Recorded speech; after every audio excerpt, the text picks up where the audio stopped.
Hymns lift spirits in this congregation every week. The community considers itself lucky to be inside a church that's intact spiritually and structurally.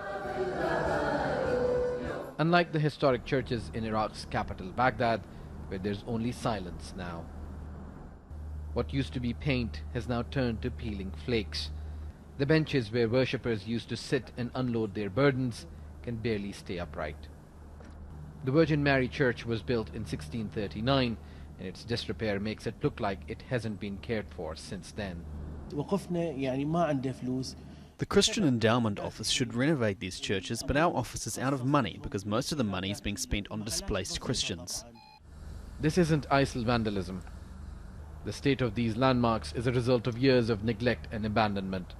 Since 2003, dozens of churches in Iraq have been forced to close because of a lack of funding, security concerns, and rising polarization in the society. The community wants protection and preservation of religious sites. The St. Peter's Church is nearly 100 years old. It was once surrounded by the old streets of central Baghdad. Now the landmark is sinking in a sea of commercial interests. Street vendors are using ancient entrances as storage areas. The ever-expanding market is encroaching on all sides of the once tall standing structure. Everyone is feeling the pain and sorrow for all these places, especially the ones who saw these churches conducted mass. The harsh reality now is much different from what it used to be.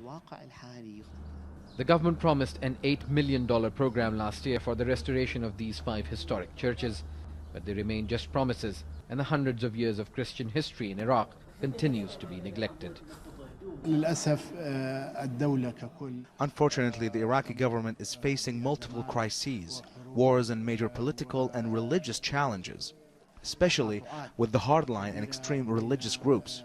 We should exert maximum efforts to find better solutions for these landmarks.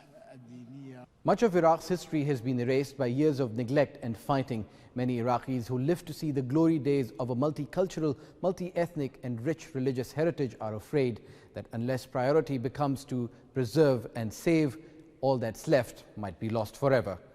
Osama Bin Javaid, Al Jazeera, Northern Iraq.